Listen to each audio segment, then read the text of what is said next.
Good morning, everyone, and welcome to Thoughts and Coffee. That's right. It's another Tuesday morning, and we are live for our Thoughts and Coffee session today. With me is Irina Rosca. It's a little early for her, so I'm just so thankful that she showed up today, and she's going to be spreading her supply chain knowledge and talking to us a little bit about what we're doing. You know, my Thoughts and Coffee post yesterday. So welcome and good morning, Irina. Good morning, Sarah, and good morning, everyone. I'm super excited to be here. Do you want to show everybody your coffee mug? Because I really like it. Yes, this coffee mug is this is my motto for this week because, well, it's my first full week for a couple of weeks back to work. So I've been taking like a day off here and there. We had the 4th of July last weekend. So I have to remind myself to be happy that I'm working all 5 days and well over, you know. Well, this is mine for this week. What does it say? I can't even remember. Oh, fluent in sarcasm. Yes, you put yours right before mine. There you go. Fluent in sarcasm. or be happy sarcasm. That's right. That's right. So this is your first time on Thoughts and Coffee, but we are live out to the world on Facebook, LinkedIn, YouTube, and Twitter. And Sean 10, I hope that I said that right. He is here from India, or she is here from India, joining us from India. So hi and welcome. Thank you for joining us. So I'm going to do a quick recap of what's going on at Let's Talk Supply Chain this week. So our episode of the week is a Woman in Supply Chain episode. We have been doing this for a couple of years now. The first Monday of every month goes to my Woman in Supply Chain series. It is sponsored by Alloy, and they decided to feature one of their employees in business development called Melody Dickinson. And her story is amazing, really, really inspiring. She talks a lot about how women can support women better in this episode, and so much more. How she got into supply chain, being in supply chain tech, being in business development for supply chain tech, and so much more. So go and check that out. It's either under podcasts at letstalksupplychain.com or wherever you listen to or subscribe to the show. Otherwise, we've got a lot of other great things happening. The question of the week that's coming up tomorrow is going to be around what conversation should we be having around diversity and inclusion. Do you have any thoughts on that, Irina? I mean, that's a pretty big topic, but I really want to find out what conversations people want to be having. I know there's a lot of conversations being had, but I just don't know if we're getting to, you know, the tip of the iceberg when it comes to what people really want to hear about. You know what I mean? Yeah, and I think, you know, there's conversations that are more industry specific or that are more, you know, position or business unit specific, and there's conversation that are more just career specific, right?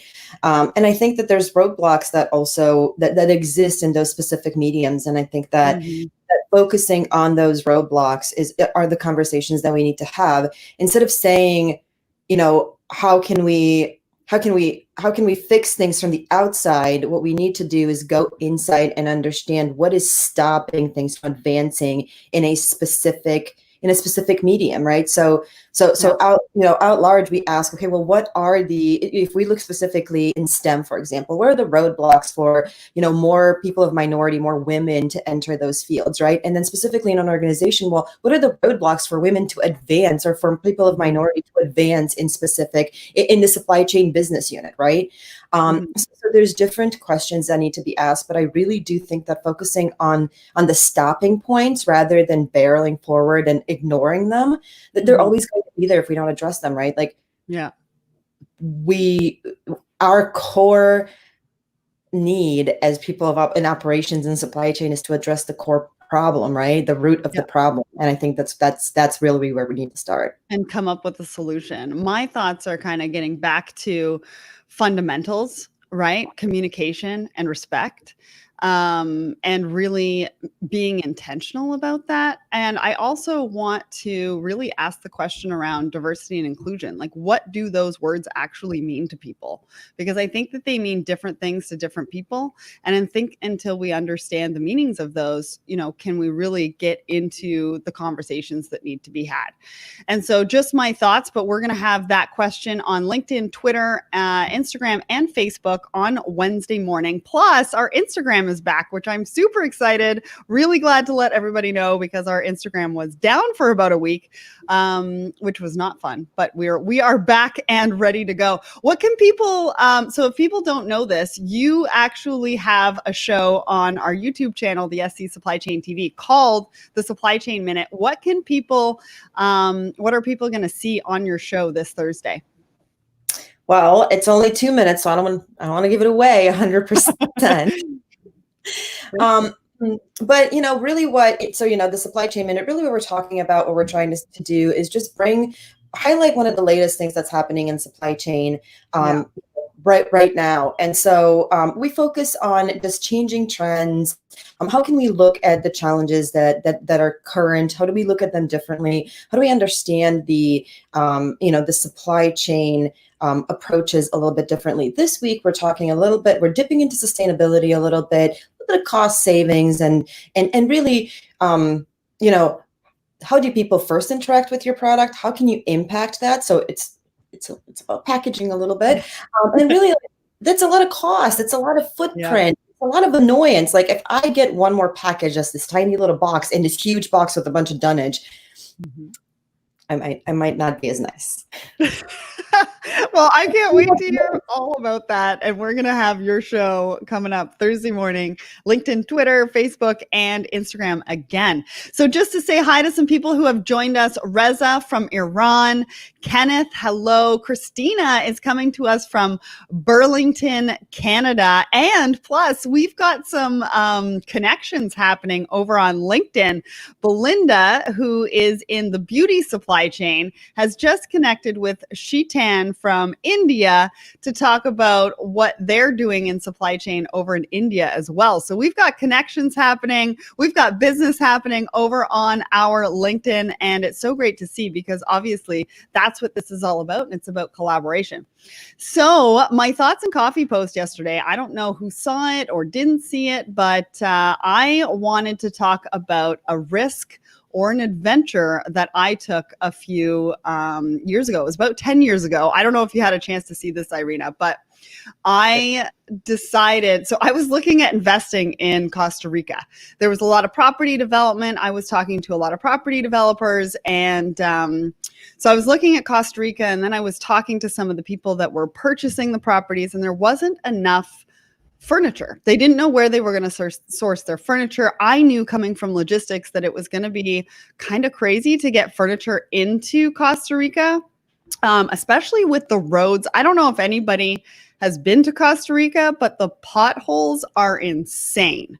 Like it takes 3 times longer to get anywhere just because of the potholes that are in the roads. And so from a transportation perspective, it wouldn't have worked very well coming from importing it into Costa Rica. And so my brother and I jumped on an airplane and we went and talked to local furniture makers about doing furniture packages for these resorts and these building sites that were going up and that were going to have multiple different housing units on it.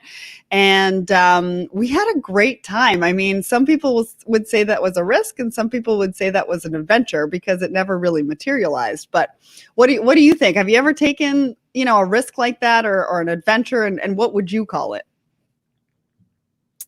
Yeah, no, I mean, I think that's a very interesting thing to try. And it's a very interesting challenge. And I can see it, right? Because it's furniture is hard. Big and bulky delivery is hard in the United States where infrastructure is great, right? I mean, that's one of the highest costs. And Amazon specifically has been trying to solve this problem for a very long time, right? Mm-hmm. So I think that's fascinating. I haven't taken a similar approach personally where I tried to do something on my own. However, I was working for a startup a couple of years ago in England, and we had a very similar situation trying to work with trying to solve a problem with smallholder farmers in the highlands of Guatemala. Oh, Very awesome. similar issue. There was no way for us to get these 20-foot flat packed container units that we were trying to install in these remote farming units, so that to help them store the product so that there would be less loss at the bottom of the pyramid. And it was like, okay, so we have the containers, we know how to get them here, we can, put them on the water, we can get them to the port, but then how do we get them from there to the mountains? Right. So I hear you. I have never been to Costa Rica, but I've been to other areas that are similar. The potholes, the very steep roads, the very narrow, like the chicken bus is going to fall off the side of the road. Yeah. And the same problem, right? Like you're trying to solve a very tangible issue, Mhm. but there's all of these infrastructure problems that stand in the way. So I mean, I'm happy to say that they were able to overcome that, and now the company is actively working with cooperatives and smallholder Oh, farmers. awesome. I love But that. yeah, no, they have an amazing impact, a great organization, but that was a bit of a head scratcher, and honestly, like that's a problem that that we work to solve, and they are now operating and have surpassed in places like Kenya and in other South American countries as well. So. Um, Awesome. Well, for people that didn't get a chance to read that post yesterday, I also said that I got over or that I have a fear of heights, but I went ziplining anyways, and I found a passion for ziplining, and I actually really, really enjoy it. So I would call that a risk and an adventure, but honestly, exploring a new business opportunity, just like Christina's saying right here, there's always a risk element. It didn't work out, but it wasn't something that I regretted, right? It wasn't something that I regretted not doing. It wasn't something that I regretted doing. I saw beautiful, beautiful country. Got to spend time with the locals, got to spend time, on the black sand beaches and really understanding their culture and just having a good time and really enjoying the time that we spent there. So definitely a risk, but definitely an adventure that didn't necessarily pay off, but in life it definitely paid off as well. So Stacy says, in your experience, how has the economic situation, why does that word trump me all the time, situation affected supply chain financing? Wow, that's a big question. I think in a number of different ways. I mean, from a startup standpoint, and maybe Irina, you want to jump in here, but from a startup standpoint, for us, obviously investment, people are a little bit more uncertain as to what's going to happen. And so the investment pool has been limited drastically for startups looking for investment in what they're currently doing. Anything to add there, Irina? Yes, I mean, just to make sure we're talking about specifically the current economic situation, I assume, Mm-hmm. and specifically supply chain financing. I mean, what we're seeing is much, much, much shorter terms, and sometimes we don't even get terms. And I think this is actually something that I spoke about in a previous supply chain Yeah, minute. that's a good point. Yeah. The direct impact of the current economic situation is that negotiations with suppliers on payment terms has completely changed. Yeah. Yeah. That's tangible. Well, and I also think as we go into diversifying our supplier base as well, taking a look at who we're doing business with, trying to support more smaller businesses as well. And we can really only do that through payment terms. So paying on time, not asking for longer payment terms. And that's really how we're going to be able to diversify some of our supplier base as well. Right? Yeah, I think that's a little bit different than the approach that we've had up until this year, right? Because until this year, and I say most supply chains continued to push as much as possible in the supply chain, right? So we were pushing for more extended payment terms, and some people were used to 60, 90-day payment terms, and those have been rolled back sometimes to 30 days, sometimes to 10. And that's a huge impact because Really most is. organizations don't have that type of cash flow, right? Like there's just not like it's having a ripple effect. Everybody has to have those conversations with their suppliers because if you're having to make those payments ahead of time, so does everybody else. Absolutely. So Denise from Jamaica, just want to say hi. Thank you for joining us this morning. We've got a bunch of people joining us, not only on LinkedIn, but on Facebook as well. Samuel from Panama, Stacy, who just posed that question. I believe that you are from Kansas City. That's right. Vera from Kenya. Thank you guys all for joining us today. So we're going to get to our supply chain hot topics. We've got about 15 minutes. We've got a lot to cover. And so one of the articles, everybody knows if they're watching Thoughts and Coffee on a regular basis, that I really like the hustle. And they seem to be coming out with more and more supply chain articles. And so I wanted to throw this one in here.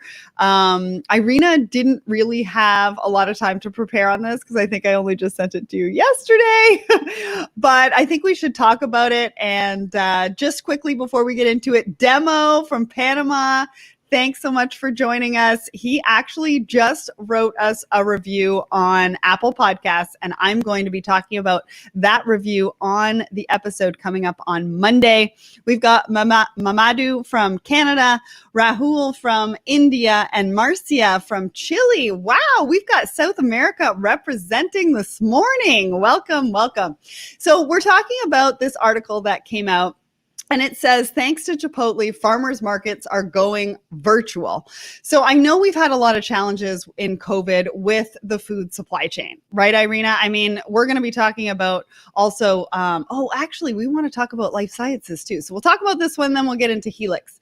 So we've had a lot of challenges with the food supply chain. And so what Chipotle is doing in this article, and we're going to provide the links to all of these articles in either the posts themselves. AJ's going to do that. Or I will be doing that a little bit later. AJ is going to post it into the comments. But this Chipotle article is talking about how they're helping farmers markets actually create their e-commerce stores. And this is a huge deal, right? Especially from a supply chain perspective, because it's not just about creating the website, it's creating all of the back channel supply chain stuff that's going into that website, right?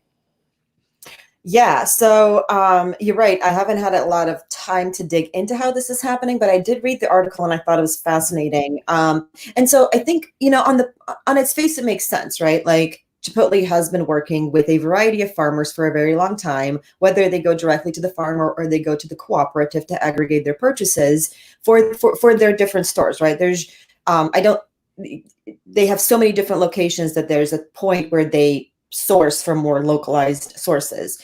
So I think it's fascinating, but to your point, how do you build the infrastructure to take that and instead of taking it to Chipotle, put it into the hands of a variety of individuals? Right. So are they actively aggregating the product and then turning around and sending out the orders? Are they just simply sending the order to the farmer and then allowing the farmer to package and ship that out however they see fit?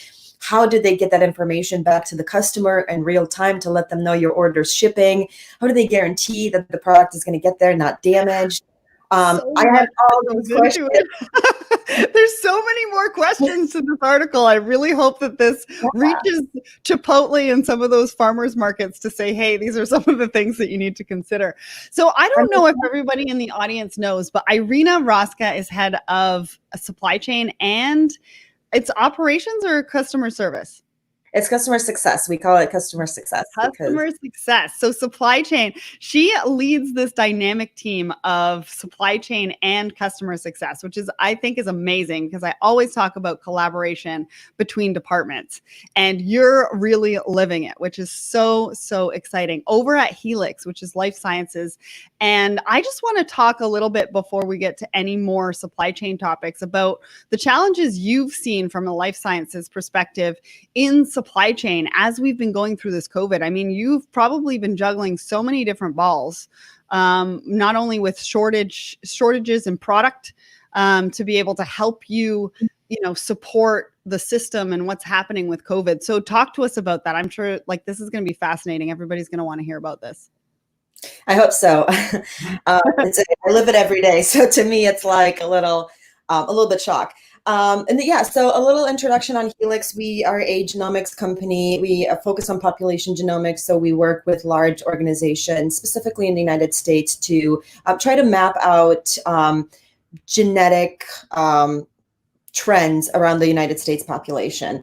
And ever since, so we do have a clinical laboratory, a very high throughput clinical laboratory that allows us to do our next generation sequencing processes. And we're trying to aid in the major shortage of testing in the US market. So boy, have we learned since we've started down that path. I mean, that's really how I learned about the extenuating circumstances with payment terms and really what's happening. And we always say in supply chain, you know, cash is king. I mean, it's always been something that's just, you know, that's a saying. I mean, that is tangible right now. And what I mean by that is we're seeing, you know, organizations that have large contracts with suppliers and, you know, and large blanket purchase orders, large risks, right? And sometimes, you know, again, in a situation where you might have had a large contract with a supplier and you're used to having net 30 and they said, hey, you know what? I can't accept this purchase order unless you give me a 50% deposit because I have to turn around and give my raw materials supplier a 50% deposit because otherwise those raw materials are going somewhere else. And this is literally in the realm of we can't get enough tubes and caps, which is literally a requirement for it, right? It's the weirdest thing where it's like there's so many things that are made out of plastic in this world. How can we not reroute some of that manufacturing to something that we actually need? I mean, there's so many resources that have not been tapped into. So we continue to try to reinvent a higher supply out of sources that have been completely tapped out. So now what we're seeing is that demand just keeps rolling on top of each other. So it's very hard to try to say, you know, who gets what. How suppliers are having a really hard time making commitments on delivery dates. Everything is almost done on an allocation basis. Like you have to be in the queue. You have to have those, you know, steady touch-based conversations with all of your suppliers. You miss a couple of days of something not being fully on top of exactly what's happening, and it's completely out of control. It's a type of management that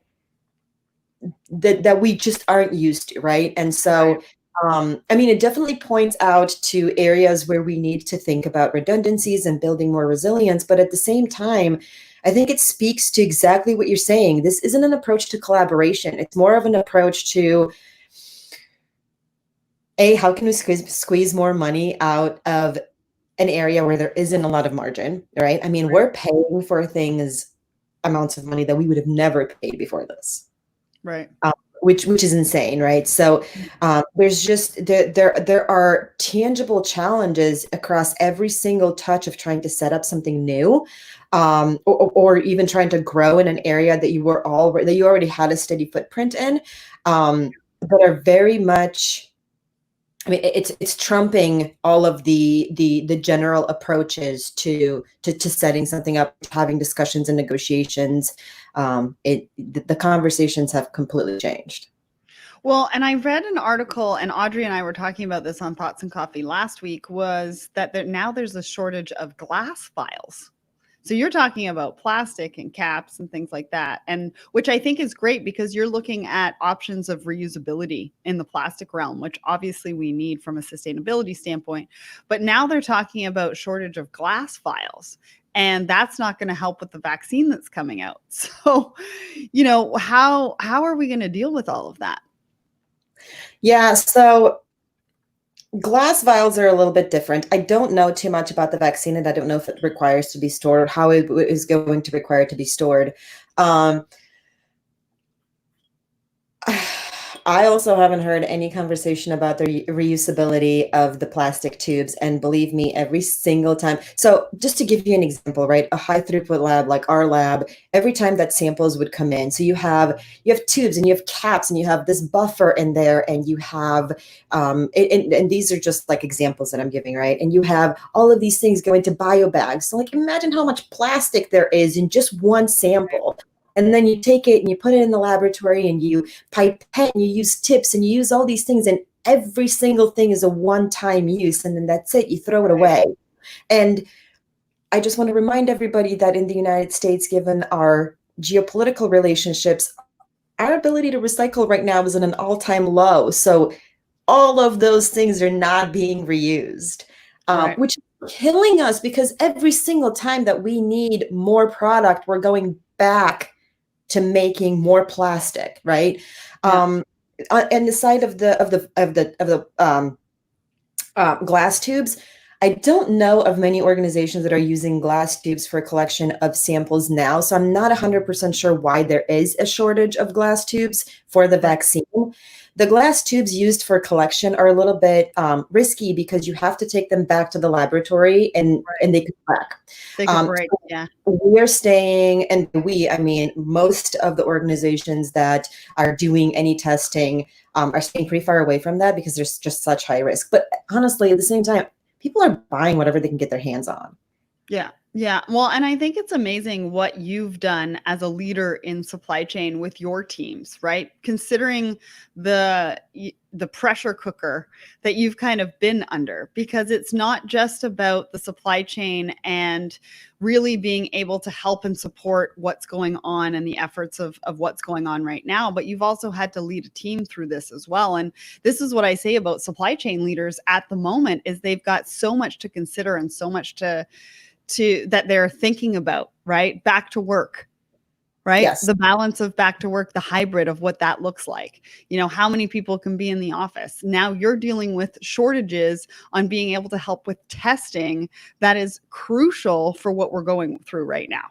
And that's the supply chain aspect. And then you've got the teams aspect and, you know, the mental health and all of that. So there's just so much that's going on. And kudos to you. I think that there's some exciting information that's going to be coming out hopefully soon that you guys are working on and obviously supporting the efforts. And so is there anything else you wanted to sort of say about the supply chain and what you guys have been going through?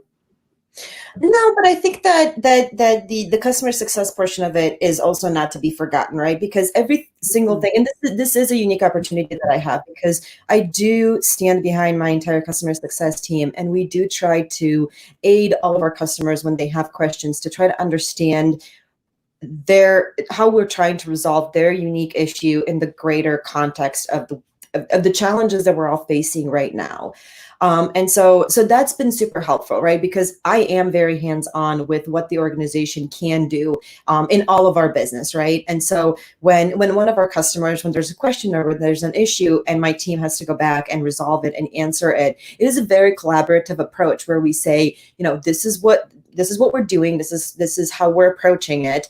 And I think that it's helping us. And rather than placate people, we're trying to give them a tangible understanding of what's happening. And so I think that's a unique opportunity. And actually, I would push a lot of supply chain managers to try to think outside of the supply chain box. Like, Yeah. guys, we have a lot of challenges we're dealing with right now. Whether or not you're in the clinical space, it doesn't matter where you're operating in No. supply chain right now. There's enormous amount of challenges. And so what I would urge everybody is don't keep it in the supply chain. Try to educate the entire organization so that everybody understands how the conversations need to change. Sales needs to have different conversations with customers. Marketing needs to have different conversations online. Customer service needs to have different conversations. Finance needs to have different conversations. It all comes from supply chain because supply chain is the one that's feeling the biggest impact of everything that's happening right now. And if we don't educate other business units, we're the ones losing because we are going to be stressed and pushed to continue to deliver with the expectations that we were delivering before this. And we can't do that. Yeah.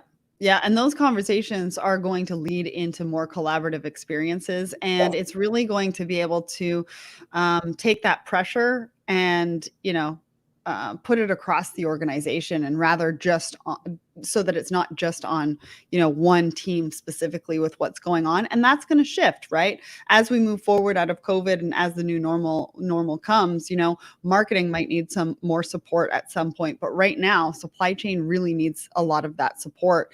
And by having these conversations, you're going to be able to drum up that support internally, which I think, you know, everybody needs right now. And it's a super, super important point. So I just want to say hi to Memory from Johannesburg. She is joining us. Adil Brazil from Morocco. Reza, we just put up your comment about what's happening. We do only have a couple more minutes, but I did want to share one particular article because I thought this was kind of interesting.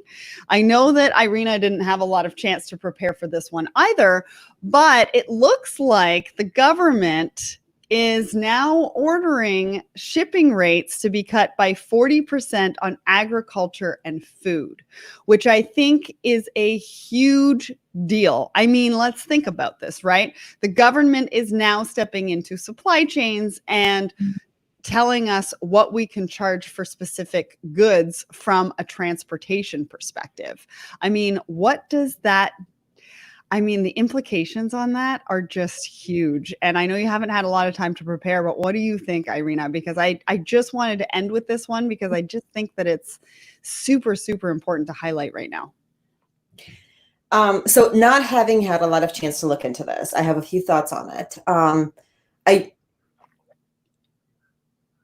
These are independent businesses. The government without subsidies cannot, as far as I understand it, dictate that. So the 40% has to come from somewhere else. So whether or not they're saying, okay, you can only charge customers 40%, and that makes sense, right? I mean, like, it's agricultural and food goods. So what's happening right now is there's just a huge constraint on deliveries, right? Like last mile delivery, there's a huge constraint on trucking, LTL, FTL in the United States, period, and across border.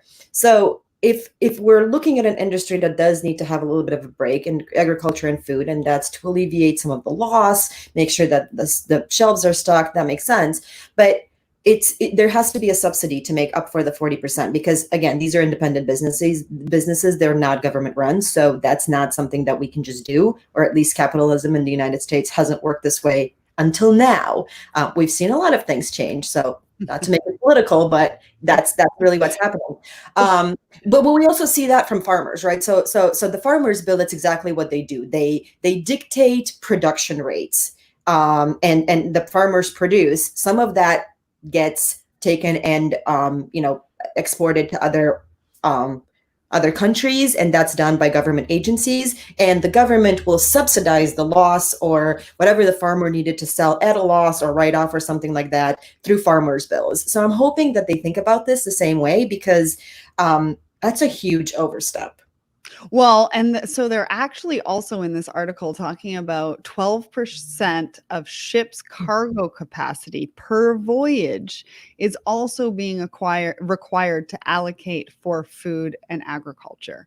I mean, I don't know about you, but the conversation that I'm hearing and the steamship lines themselves, I don't think they're going to comply to that. I mean, that's a huge ask, and that's a bigger conversation, right?